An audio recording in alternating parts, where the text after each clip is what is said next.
Every culture and civilization that has ever existed, on every continent, in every era, speaking every language, worshipped something. Not just most of them, all of them. The ancient Sumerians, the Egyptians, the Greeks, the Romans, the Aztecs, the Aboriginal Australians, the pygmy peoples of the Congo rainforest, the nomads at the bottom of the South America. Every single human culture ever documented organized itself around some concept of the divine. There's no way that's a coincidence. To me, it's a clue. The question everybody asks, but nobody answers in a way that makes any good sense, is where this original religious obsession came from. Why does every human culture reach towards something above itself? Why does that instinct for the divine look so similar across cultures that had no contact with each other?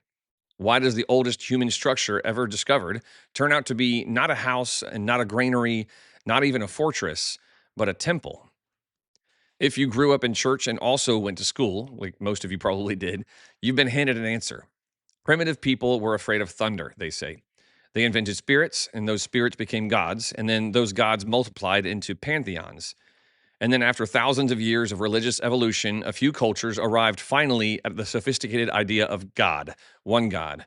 Monotheism came last. Real quick, if you're new here, I'm Scott, theology degree, master's in biblical studies, and now a best-selling author in biblical history and archaeology. Thank you to everybody who's been buying the book and reviewing it. You guys have been really helpful for that. I appreciate it. What we do here on this channel is we go into the parts of the Bible that your Sunday school teacher never got to. It's the history and the mystery and the other stuff that's been sitting in the ancient sources waiting for someone to actually look at and make sense of. So, if that's your thing, then you're in the right place. Go ahead and think about subscribing or just commenting and joining the conversation below the video. The God of the Bible is a late development, they say, a regional answer that a small ancient people eventually landed on. He's the minority idea. That story is like a quiet hum that never goes away. And if you've never been given anything to replace it, it sits in the back of your mind like a low-grade theological headache, making Genesis feel like mythology, maybe, making the whole Christian claim feel like it's swimming upstream against what everyone claims to know about human history. This video is the pill for that headache. The story you've been handed isn't just theologically wrong, it's evidentially wrong. The archaeology and the anthropology and the linguistics don't support it. And when you lay the actual evidence alongside the biblical account of early human history, they tell the same story. So here's my thesis up front so you know where I'm going with this video. There has always been one God. The earliest human beings knew him. Not a conclusion that they reasoned toward, but a reality, something they lived with, someone they knew personally. As families spread across the earth, they carried that knowledge into every tribe and tongue and people. The world's oldest religions, the Sky Fathers, the singular creators, the high gods of the most ancient isolated cultures, are not primitive humanity groping upward toward a God they hadn't found yet. They're shadows and echoes of a God that they once knew, carried in human memory across millennia of nomadic wandering. And then urbanization happened. The city structure enters human history like a big bang of progress and enlightenment. But it arrives in the biblical story as evidence of humanity's rebellion against the Creator's mandate. With it comes the systematic distortion of everything the nomadic peoples had carried all along. What we call the ancient world religions are not the beginning of humanity's religious story at all. They're what happened when the story got buried under stone and empire and institutionalized rebellion in the building of civilization. The Bible is the recovery of the true story, revealed by the one God himself to a people that he set apart to receive it, and then to return it to a world that had forgotten his name. That's where we're going with this video, but we should probably start at the beginning first. The Bible doesn't begin with religion. Genesis 1 and 2 are not the origin story of a religious system. There are no priests and rituals and temples, no prescribed worship forms of any kind. What Genesis describes is a relationship, a creator who makes human beings in his image. He walks with them and he speaks with them, and he's known by them directly. That isn't religion in the way that we normally think of the word religion at all. It's direct knowledge. It's the one who made everything. That distinction is important for everything that we're about to cover. Because when we talk about what happened to human religious knowledge over time, we're not talking about a system that got corrupted. We're talking about a relationship that was forgotten. Those are two very different things. One data point easy to miss is Genesis 4:26. It says, in the days of Enosh, Seth's son, men began to call upon the name of the Lord. It doesn't say they began to invent a religious structure. It says they began to call upon the name of the one who was already there and already known. And then the flood happens. And so, whatever your view is of the timing or the scope of the flood, the biblical narrative treats it as a hard reset, one family and one boat. And the first thing Noah does when he steps off onto dry ground, before anything else happens, is he builds an altar. Genesis 8:20 shows us that the knowledge of God came through the flood intact because it was carried by the people who survived it. And then God gives Noah the same mandate that he gave Adam: fill the earth, spread and multiply. But before you think this is just about populating the world, here's what that mandate is actually doing. A spreading nomadic humanity doesn't just fill geographic space, it carries something with them. Every family moving out from that original post flood community takes with them their language and their stories and their memories, their knowledge of the God who just saved them. The scattering is more than just population distribution. The scattering is transmission. It's the way the knowledge of the one God travels into every corner of the earth, translated into every emerging language and culture, carried in the oral traditions of every people and tribe as they move outward from the center. One God, known directly, carried outward by nomadic peoples to every corner of the earth. Hold that picture in your mind for a second, because what happened to that knowledge as it traveled is more remarkable than most Christians have ever been told. Archaeology documents civilization. You can only dig up what people built or carved or buried, which means the archaeological record is almost entirely a record of urban, monument building, institutionally organized cultures. And on the thesis of this video, those are exactly the cultures furthest from the original, the most distorted, the ones who had already buried the story under stone and empire. So if you want to find the oldest surviving religious memory, the stuff that was carried outward by nomadic peoples before the cities got a hold of it, you can't dig for it in the ruins of cities that rebelled against it. You have to go to find the people who still have it. And that's what an Austrian anthropologist named Wilhelm Schmidt did. Schmidt spent his career, and we're talking a 12-volume research project spanning decades, documenting the religious beliefs of the world's most culturally isolated peoples. Tribes of people groups that had minimal contact from surrounding civilizations, people who had never been absorbed into any empire, never had a priest class imposed upon them, never built a ziggurat, people who had just been out there on the edges of the world, carrying whatever they carried with them as they moved.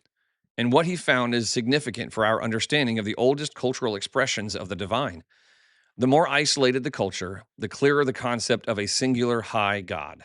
Not a pantheon, not a collection of nature spirits, one God, often called a sky father, a creator, morally serious, increasingly remote, and remembered underneath whatever else the culture had developed on top of him. And the more connected a culture was to surrounding civilization, the more that high God concept had been buried under layers of polytheistic elaboration or animism. That correlation runs exactly backwards from what the evolutionary model predicts. If religion evolved upward from primitive animism towards sophisticated monotheism, then the most isolated and ancient cultures should show the least developed God concept. What Wilhelm Schmidt found was the opposite, every time, on every continent. He called it Urmonotheismus, or original monotheism. And the evidence he accumulated is remarkable. Let me give you a few specific cases because this is where it gets really interesting. At the bottom of South America, and I mean the literal bottom, the lowest part before you cross over to Antarctica, is Tierra del Fuego, one of the most geographically isolated places on Earth. In that place lived a people called the Selknam, thousands of miles from every major civilization, separated by ocean and mountain and continent from the ancient Near East. And the Selknam had a concept of God they called Temakal, which roughly means he who is above. No image, no idol, no temple, and no sacrificial system. They approached him only through prayer. He was the creator of all things, author of the moral law, eternal, and good natured, the shadow of the one God carried to the end of the earth. Now, let's move to Central Africa. The Mbuti people, the pygmies of the Congo rainforest, one of the oldest continuous cultures on the planet. No pantheon, no competing divine powers. It was a single good presence inhabiting the forest. Approached through song rather than institutional ritual, the anthropologist Colin Turnbull documented this in the 1950s and 60s before significant outside contact had changed their world. Now go to the Andaman Islands in the Bay of Bengal. A people called the Andamanese had a concept of God called Puluga, creator, sky being, author of the moral law, who sent judgment against moral violation. Sounds familiar, right? In the earliest accounts of Puluga, he had no wife, no children, no rival divine beings. The anthropologist Andrew Lang documented this before Schmidt did. Lang wasn't religious either, by the way. He was openly surprised because it contradicted everything the evolutionary model had led him to expect. Now we're going to go to Burma. The Karen people had a tradition of a singular creator god they called Yahweh, if you can believe it. Yahweh had given humanity knowledge of himself, but that knowledge had been lost. They had a specific tradition of a lighter skinned brother that would one day come and return the lost book containing that knowledge. So when Christian missionaries arrived in the 19th century with the Bible, the Karen response was extraordinary. Mass reception, not because they were being converted to something foreign that they weren't familiar with, but because they recognized the returning story. The shadow had been waiting for the light to come back all along. And in southern Africa, the San people, among the oldest continuous cultures on the world, genetically speaking, carried a concept of a singular creator being who made the world and then became distant. Researchers consistently found that the high God concept was older and more fundamental than everything else layered on top of it. Every continent, every isolated non-urban culture, the same basic shape underneath whatever local elaboration existed. A sky father, singular, the creator, morally serious, increasingly remote, and remembered more than institutionally worshipped. This doesn't happen over and over on its own. You don't independently arrive at the same concept on 6 continents among peoples with no contact with each other. This is shared memory, and it has to be.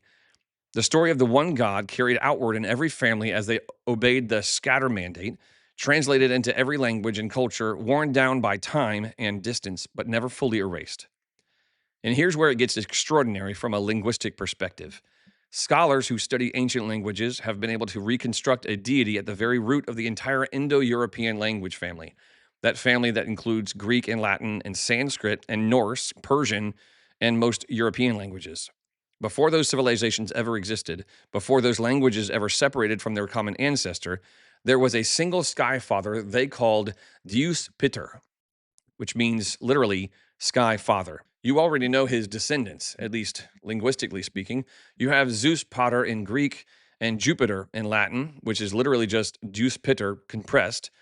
You have Daus Pita in Sanskrit and Tyr in Norse.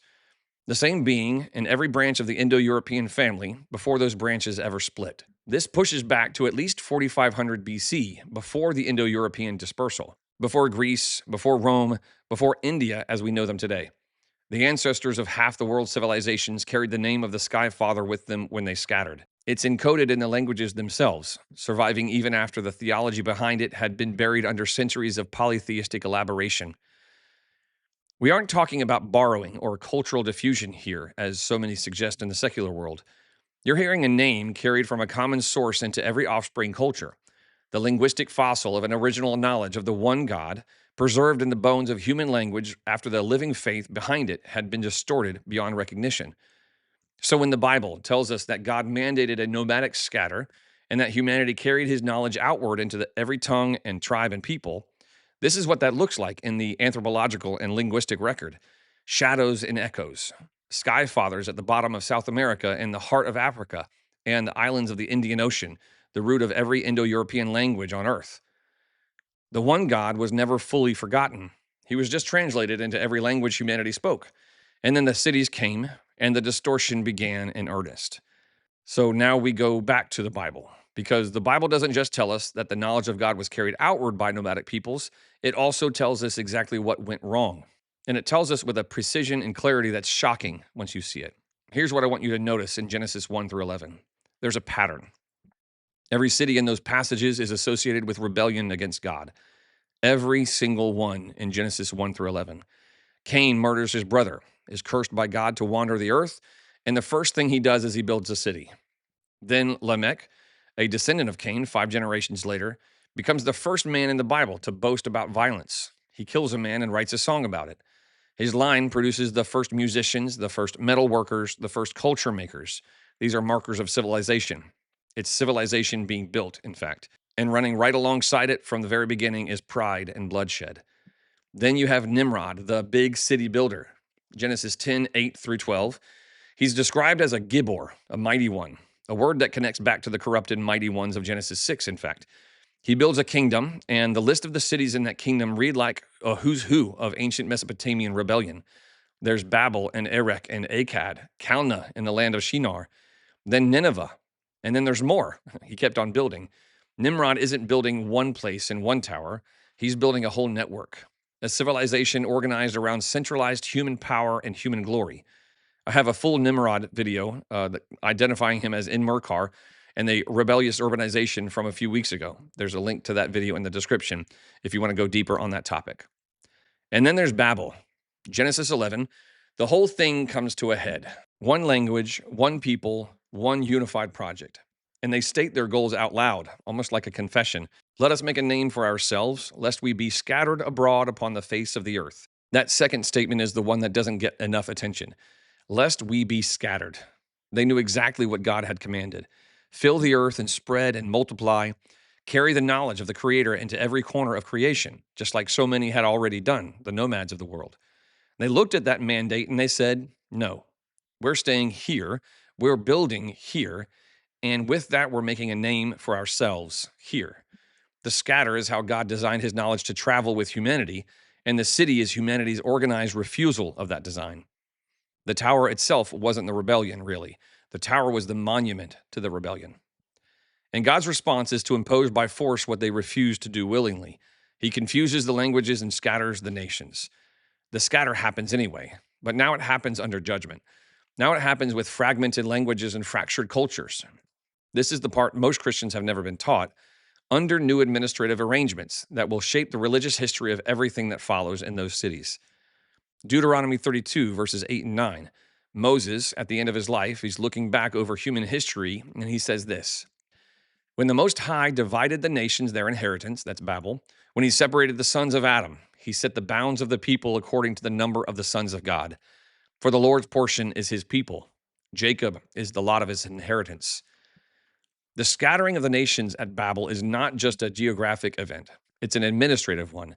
The nations are assigned to the divine council beings, the sons of God, who had already been receiving misplaced worship from the urbanizing rebellion and now are given authority over the scattered nations as their rulers. It is part of the judgment that they would be given to the sons of God. The distorted religion of Babel doesn't just fragment, it gets locked in under the authority of beings who are not Yahweh. Each nation goes its own direction, carrying its own language, its own fragment of the original story, and now bending under the influence of its own assigned divine ruler. I'm working through a video series for my channel members on the Sons of God right now in the Divine Council that unpacks Deuteronomy 32 in a lot of detail. There's a link in the description to check out the membership. I go really deep on this topic, but you'll get dozens of videos on a wide range of other biblical topics with answers to all sorts of hard questions. We kind of dance between biblical history and some New Testament and every once in a while some prophetic stuff, but mostly we stay in the past. Plus, usually an extra couple exclusive videos released each week for those folks who love the deeper and wider stuff of Scripture. So if that's you, then I encourage you to check out that membership. But for this video, you don't need that kind of depth. What matters here is the result. The one corrupted urban religion of Babel fractures into many, each fragment separated by language and geography and under the administration of a different non-Yahweh divine being, and it drifts further and further from what was originally known. Now, here is where the Bible and archaeology meet in a way that's hard to dismiss. Around 3100 BC, the unified Uruk culture, the dominant urban civilization of the ancient Near East at the time, the same one the Bible calls Erech and was built by Nimrod in Genesis, it collapses. And out of that collapse, almost simultaneously, distinct civilizational streams emerge. Early dynastic Mesopotamia, Proto-Elamite culture in what is now Iran, early Egypt, separate languages, separate pantheons, separate religious systems, appearing essentially the same moment in history after a long period of remarkable cultural unity. That part of history has Babel written all over it. The anthropological record shows us that nomadic peoples carried the shadows and echoes of the one God to the ends of the earth. The Bible tells us exactly why. The scatter, it was the transmission, and the city was the distortion. The archaeological record is showing us the fingerprint of judgment. The moment the unified urban world fractured into separate streams that we recognize as the ancient world. That fracturing happened at Babel. This is the Bible and anthropology and archaeology all telling the same story from different perspectives. So now we know what happened at Babel and we know why. The question is, what did it actually look like on the ground? What did urbanization do to the knowledge of God in real time and in real places that we can actually point to? Because we can point to it. That's what makes this story so compelling. The deformation didn't happen all at once, it happened in stages. And those stages are visible in the archaeological record if you know what you're looking for. Start before the cities got fully organized. Because there's a site in southeastern Turkey that changed everything we thought we knew about early human religion. Göbekli Tepe, built around 9600 BC, T-shaped limestone pillars up to 18 feet tall, 10 tons each, arranged in circles, covered in elaborate carvings. The carvings are cosmic animals, predatory birds, and serpents. Built by hunter-gatherers at the beginning of agriculture, but no pottery and no settled cities yet. These people hadn't completely figured out farming yet, and they were quarrying and erecting enormous stones with a level of organized communal effort that required social complexity that we didn't think existed at that stage in history. The old model said that religion was a product of civilization. First you farm, and then you have surplus, and then you could invent gods. Göbekli Tepe demolished that completely. The religious impulse didn't come after civilization, it came before it. It may have even driven it. What were they worshiping exactly? Well, we don't know. The carvings are cosmic and animalistic, but it's not clear if they were worshiping the animals or just recording them. There are no named gods of later religions, but the reach is unmistakably upward. Something transcendent. Romans 1:20 is visible in the stone 12,000 years ago. Then around 8000 BC, Göbekli Tepe was deliberately buried. Not abandoned, but buried. Intentionally filled in after more than 1,000 years of use. Something in the religious world was shifting. And whatever came next was different enough that the old site needed to go. There's a hint in that. Now watch what happens after the cities are formed. Eridu in southern Mesopotamia, the oldest city in the world by most accounts. The Sumerians themselves said kingship descended from heaven to Eridu first. The oldest structure there, going back to around 5400 BC, is a temple, rebuilt 18 times on the exact same sacred spot. But the deity being housed there is Enki, a council being, not the high god. The high god is already too abstract, too remote for the urban religious system to relate to directly.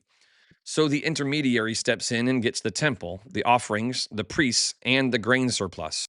Then there's Çatalhöyük in central Anatolia, 7500 to 5700 BC. Bullheads mounted on walls, fertility figurines, the divine attributes of the one god, strength and fertility, the forces of nature, beginning to take on separate identities. Strength becomes the bull, fertility becomes the goddess, each one on its own way to becoming its own divine personality. Next up, there's the Ubaid period, the 6500 to 3500 year BC period. In this period, every major site is organized around a central temple. The god owns the land and the surplus and the city. And to manage all of that, you need specialists. And so the priest class emerges. Religion is no longer a community carrying the memory of their creator in living oral tradition. It's now an institution with employees, a budget, and a professional class whose livelihood depends on the system continuing. Then there's the Uruk period, 4000 to 3100 BC, the largest city on earth at the time. Writing emerges, and the first texts are temple administrative records and lists of divine names.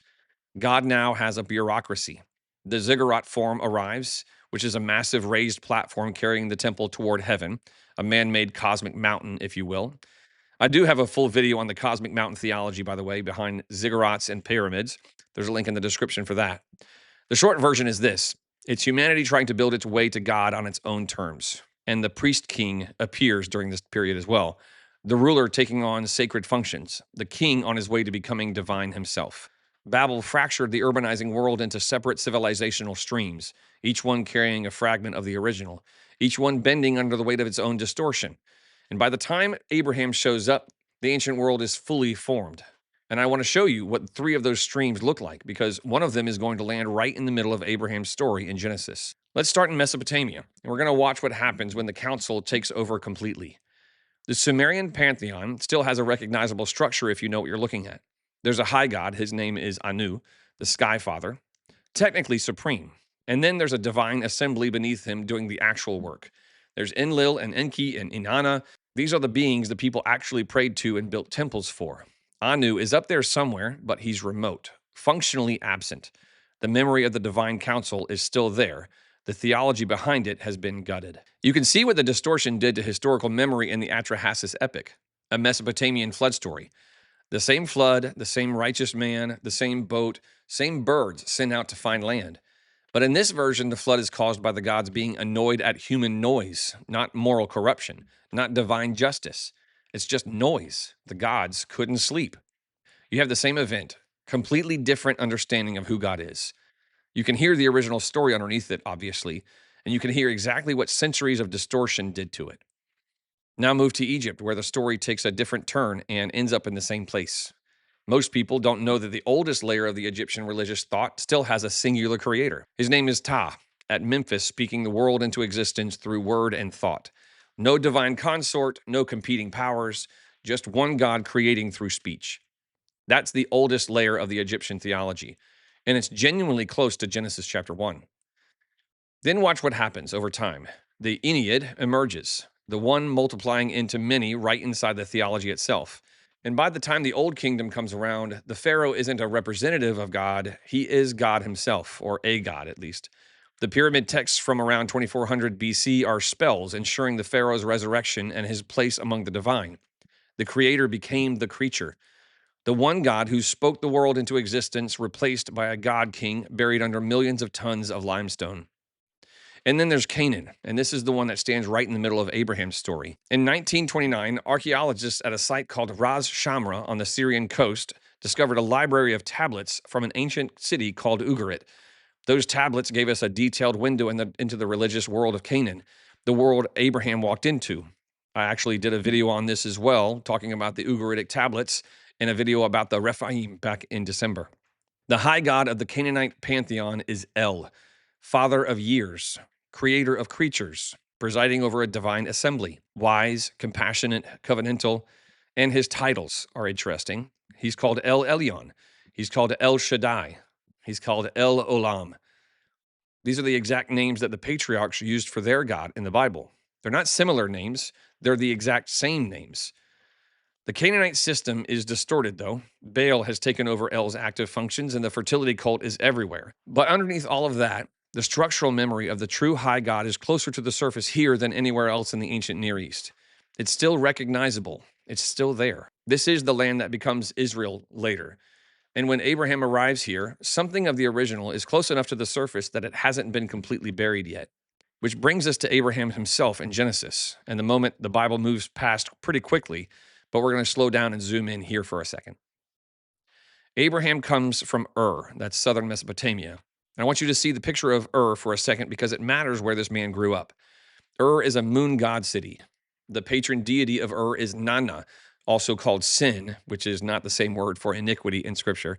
She's the moon god of the Sumerian pantheon. And the dominant feature of Ur's skyline is a massive ziggurat dedicated to Nana. We know what it looked like because we can still see it partially. You can go there and look at it yourself. That ziggurat, that man-made mountain built to house a moon god, is the skyline of Abraham's childhood. This is what he looked up to every day. His family wasn't resistant to any of it. God tells us through Joshua exactly what was going on in Terah's household. It says, your fathers dwelt on the other side of the flood, that's the river, in old time. Even Terah, the father of Abraham, and the father of Nahor, and they served other gods. Terah served other gods. Abraham didn't grow up in a family holding on to some private knowledge of the one true God, waiting to be called up. He grew up embedded in the lunar cult of a fully distorted urban religious world. And when Terah eventually packed up the family and left Ur, where did he go? He went to Haran, another major center of Nana worship. It's a different city, but it's the same God. The family moved, but the religion went with them. It's into that world, into that household, into that city under the ziggurat that God calls Abraham. Genesis 12. No explanation or backstory, no account of Abraham seeking or searching, just a voice and a command saying, go and leave your country and your kindred, your father's house, and I will show you where. That's pure divine initiative. It's not God responding to a man who found him. This is God reaching into a fully distorted world and pulling one man out by name. But here's what I want you to see. Even in that distorted world, even after all the urbanization and institutionalization and fragmentation we've just walked through, the knowledge of the one God had not been completely extinguished. There were embers, people, and places where the original orientation toward the Creator had survived the distortion at some level. And the Bible shows them to us. not as converts being introduced to something new, but as remnants who already knew something true. Melchizedek in Genesis 14. Abraham returns from rescuing his nephew Lot, and a man comes out to meet him. He's called the King of Salem, which is Jerusalem. He's the priest of El Elyon, God Most High. He brings bread and wine, and he blesses Abram in the name of El Elyon, creator or possessor of heaven and earth. And then there's Abram, without hesitation and without any recorded theological deliberation, gives him a tithe of everything he has. That response from Abram tells us a lot. He doesn't ask who this man worships. He doesn't interrogate the theology at all. He recognizes immediately what he is standing in front of, a genuine worshiper of the one God, the Creator, the Most High. And 2 verses later, when the king of Sodom tries to negotiate with him, Abram invokes the Lord, the name Yahweh, and El Elyon in the same breath, as if they are the same being, because they are. I do have a full video on Melchizedek and the archaeological records surrounding him. There's a link for that in the description as well. But here's the point of this. No genealogy, no covenant community, no institutional backing, no explanation from the text of how this man ended up here worshiping the one true God in a Canaanite city. He's just there, an ember still burning in Jerusalem before Israel even existed. And then there's the widow of Zarephath. This is an interesting story from 1 Kings chapter 17. A Phoenician woman living in Sidon, which is deep in pagan territory on the Mediterranean coast in Syria. It's outside the covenant and outside Israel altogether. Elijah is sent to her by God during a famine. He's not sent to convert her either. He's sent to her. God directs his prophet to this specific woman in this specific city outside the covenant people. And when Elijah arrives, she actually receives him. She feeds him from her last meal. And after God sustains her through the famine and raises her son from the dead, she says this, "Now by this I know that thou art a man of God, and that the word of the Lord is in thy mouth, truth." Now by this I know, she says. Not now I believe for the first time, as if she's converting from some other religion. The miracles confirm something that was already oriented in the right direction in her heart. God didn't send Elijah to a random pagan woman. He sent him to a woman in whom something of the original knowledge was already present, an ember in Phoenicia. And then there's Job, somewhere in the land of Uz, outside Israel, outside the covenant, outside the Abrahamic line entirely. The entire book of Job assumes without argument or apology or explanation that this man has a direct, genuine, functioning relationship with the one God. No explanation is given for how that's even possible. It's just presented as fact. And God doesn't just acknowledge Job's faith from a distance, he brags about him to the divine council. He says, "Hast thou considered my servant Job, that there is none like him in the earth, a perfect and upright man, one that feareth God and rejects evil?" God is proud of Job, a man with no covenant, no Torah, no priesthood, no temple, no Israel, just a man in the eastern lands who somehow held on to the knowledge of the one God through everything the distorted world threw at him. He's an ember in the land of Uz. 3 people, 3 different places, 3 different periods of biblical history, all of them a confirmation of what Wilhelm Schmidt found in the anthropological record, that the knowledge of the one God was never fully extinguished. It was only buried at different depths in different places. And in some people, in some places, it was still burning bright and clear. That's the world the Bible is operating in. Not a world of total religious darkness waiting for a completely new idea. A world full of buried embers waiting for someone to come and to call them out by their true name. We started with a question that everybody asks, but nobody answers in a way that satisfies. Where did religion come from? Why does every human culture on earth reach towards something above itself? Why does that reaching look so similar across cultures that never had contact with each other? The answer the culture handed to you was that religion evolved, that monotheism came last, that the God of the Bible is a late arrival. What the evidence actually shows is the exact opposite. The oldest human religious behavior that we can detect at the bottom of South America, in the Congo rainforest, on islands in the Bay of Bengal, encoded in the bones of every Indo-European language. It all points toward a single Sky Father creator. Not a pantheon, not nature spirits, one God, remembered. And the further you get from urban civilization, the clearer that memory is. The closer you get to cities, the more buried it becomes. The Bible told us exactly why in Genesis. The scatter was the transmission. Nomadic peoples carrying the knowledge of the one God into every corner of the earth. The city was the distortion engine. Humanity consolidating around its own name, refusing the mandate to scatter, burying the story under stone and empire and institutionalized rebellion. Genesis 1 through 11 isn't mythology. It's the explanation that makes the most coherent sense of everything that evidence shows. And that means the Bible isn't the introduction of a new God to a world that never knew him. It's the recovery of the true story, revealed through covenant to a people set apart to receive it and to return it to a world that had buried it. Paul understood this. When he was standing in Athens in Acts chapter 17, he's surrounded by the altars to gods who he didn't recognize. He didn't tell the Athenians they had been worshiping nothing. He told them that they'd been worshiping something that they didn't know the name of. Whom therefore ye ignorantly worship, him declare I unto you, is what he says.